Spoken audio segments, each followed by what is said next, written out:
10월 12일 생생 주식입니다. 자, 이번 주 한국 증시는요, 코스피와 코스닥 모두 거의 행보등락에 그치는 모습을 보였어요. 결국은 제자리 걸음을 했다라고 볼 수가 있는데 하나하나 좀 짚어보도록 할게요.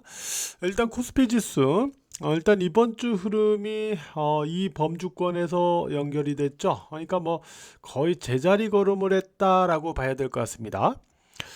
다만 일단 이 안에서의 어떤 특징이 뭐가 있는가를 보면은 어제 같은 날, 그러니까 어제는 선물 옵션 동시 만기일이었어요. 쿼터럴 블리칭 데이였는데 어제 만기일에 따른 인위적인 조정 눌림이 오후장에 전개가 됐죠. 그러면서 5일 이평선을 하향하면서 마감이 됐어요.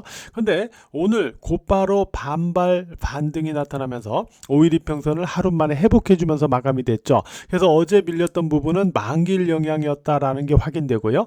결국은 하루 만에 5일 이평선을 다시 회복을 시켜줌에 따라서 여전히 전고점으로 접근할 수 있는 그러한 단기적인 흐름의 패턴 기조는 유지를 해주고 있다. 유지를 하고 마감이 됐다. 이렇게 볼 수 있겠습니다.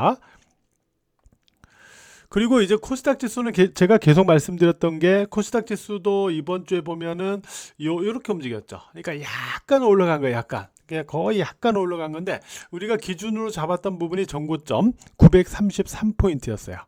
그러니까 흐름 자체는 행보등락으로 다소 좀 지루한 부분이 있었습니다만은 결국 933포인트 위로는 마감이 됐죠.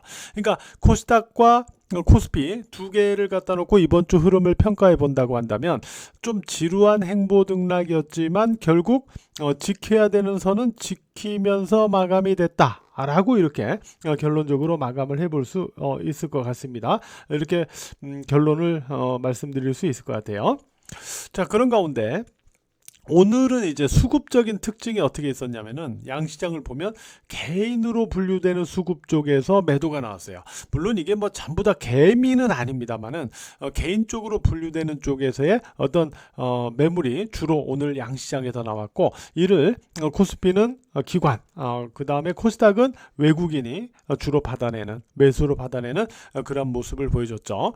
그래서 이러한 어떤 수급적인 특징까지 감안을 해본다면은 일단 뭐 그렇게 나쁘게 이번 주 흐름이 마감되진 않았다라고 볼 수 있고 다음 주에 대한 어떤 기대감, 그러니까 코스피 같은 경우는 전고점으로의 어떤 접근 기대감, 그 다음에 코스닥 같은 경우는 933포인트 전고점을 이제 지지점으로 아직 저점상 지지로 전환된 건 아니니까 저점상 지지로 전환하면서 하나의 또 다른 상승 파동 시도를 만들어내는 그런 흐름 기조가 가능한지를 다음 주 확인해 볼 수 있는 그런 기반은 그래도 갖고 마무리가 됐다. 이렇게 말씀을 드릴 수가 있을 것 같아요.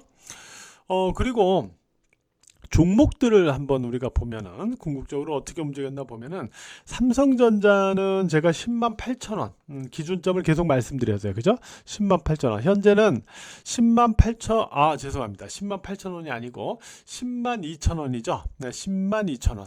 102,000원 위에 흐름을 계속 유지하면서 흐름을 가져갔어요. 물론 이번 주는 행보등락입니다. 근데 SK 하이닉스 같은 경우는 제가 1차적인 기준점이 57만 원이라고 말씀드렸죠. 2차적인 기준점은 60만 7천 원이라고 그랬고, 그죠? 근데 지금 보면은 57만 원 바로 여기에서 또 공방이에요. 그죠? 여기에서 뭔가 갈 듯 하지만 또 여기서 공방입니다. 그래서 지금 기준점을 놓고 본다면은 삼성전자가 SK 하이닉스보다는 지금은 우위의 흐름을 나타내고 있다라는 걸 알 수가 있어요. 기준점을 놓고 보면. 왜냐하면 삼성전자 기준점 좀 위에서 움직이고 있고 SK 하이닉스는 1차 기준점에서 공방을 벌이고 있는 거니까 지금은 삼성전자가 SK 하이닉스보다는 우위의 패턴을 갖고 있다. 이렇게 볼 수가 있는 거죠. 그리고 바이오 쪽은 이 알테오젠 이제 코스피 이전 상장 이것 때문에 이게 또 빠졌어요. 밑으로 또 빠져버리니까 뭐 리가캔바이오나 이런 종목들이 또 다 빠져버렸어요. 그죠? 그래서 바이오는 참 참 기대감도 많지만 또 모멘텀 어쩌고 저쩌고도 많지만 또 우여곡절도 참 많아요. 그죠? 근데 어쨌든 알테오젠이 이렇게 꼬꾸라지니까 또 리가켄바이오나 이런 종목들이 또 빠지면서 바이오 쪽에서 또 빠지는 종목들이 많았습니다. 물론 ST팜과 같은 이러한 종목들은 아주 양호하게 올라갔었죠. ST팜은 저희 주식장인과 멤버십 분들 3번 매매에서 3번 다 수익을 낸 종목이 됐어요. 어쨌든 알테오젠으로 인해서 아쉬운 바이오 종목들의 주가 흐름도 있었다, 이렇게 봐야 될 것 같고요. 그 다음에 지금 보면은 우진 같은 종목 있죠. 우진, 원자력 발전소 계측기를 주력 사업으로 하고 있는 우진, 이러한 종목들이 역사적 신고점을 경신하고 있거든요. 역사적 신고점을 경신하고 있다는 것은 지금 원전 쪽에 대한 기대, 원전 섹터에 대한 어떤 기대 심리가 계속 살아있다는 건데, 아시다시피 이제 미국 정부가, 트럼프 행정부가 원전 부흥에 힘을 쏟고 있지 않습니까? 그래서 한국과 일본에서 투자하는 자금의 일부로 미국 내에서 대규모 원전을 짓겠다라고 또 얘기를 했잖아요. 이런 가운데 엔비디아 CEO 젠슨 황이 뭐라고 그랬냐면, AI에는 원전이 훌륭한 에너지원이다 라고 이렇게 얘기했어요. 결국 트럼프 행정부의 원전 부흥에 일단 힘을 힘을 더해주는. 그래서 지금은 뭐 아시다시피 원전, 이게 그 AI 쪽에 지금 전력 부족, 그죠? AI 쪽에 열풍이 이제 일면서 전력 부족 현상이 뭐 나타나고 있는 건 다들 알고 있고, 이를 해결하기 위해서 트럼프 행정부가 이제 원전 건설을 모색하고 있는 거지 않습니까? 근데 이제 원전 프로젝트는 이제 막대한 초기 자본 비용이나 오랜 어떤 건설 기간, 이런 것들이 좀 필요하잖아요. 그래서 정부 의지만 가지고는 안 되고 민간의 안정적인 이러한 지원 등이 있어야 돼요. 근데 미국 같은 경우에는 뭐 구글이나 메타, 또 마이크로소프트, 이런 빅테크 기업들이 직간접적으로 원전 투자 및 수요 창출에 좀 기여를 해주고 있죠. 어쨌든 이런 가운데 어쨌든 미국 투자금 일부가 미국 내 원전 건설에 사용되게 되면 한국의 입장에서도 기대치를 높일 수 있는 부분이 있다라고 그랬죠. 그래서 아무런 원전 관련주나 보는 게 아니고 원전 관련 기술 특화 기업, 특화된 기술력을 갖고 있거나 시공 경험이 풍부한 이런 기업들에 대한 관심을 계속 유효하게 가져갈 필요가 있다 라고 제가 말씀드렸었는데, 이 관점을 계속 우진의 역사적 신고점, 경신 흐름을 보면서 이쪽에 대한 관심을 계속 유지해야 되겠다, 이렇게 좀 생각을 해봅니다. 그리고 SPG, 그 다음에 SBB테크, 이러한 감속기 관련주를 중심으로 해서 로봇 쪽이 아직 흐름이 살아있어요. 로봇 쪽이 이번 주 흐름을 계속 살려놓고 마감됐다라고 볼 수가 있기 때문에 다음 주에도 계속 원전과 함께 로봇 쪽에 대한 관심은 유지를 해보자 라고 말씀을 드릴 수 있겠고요.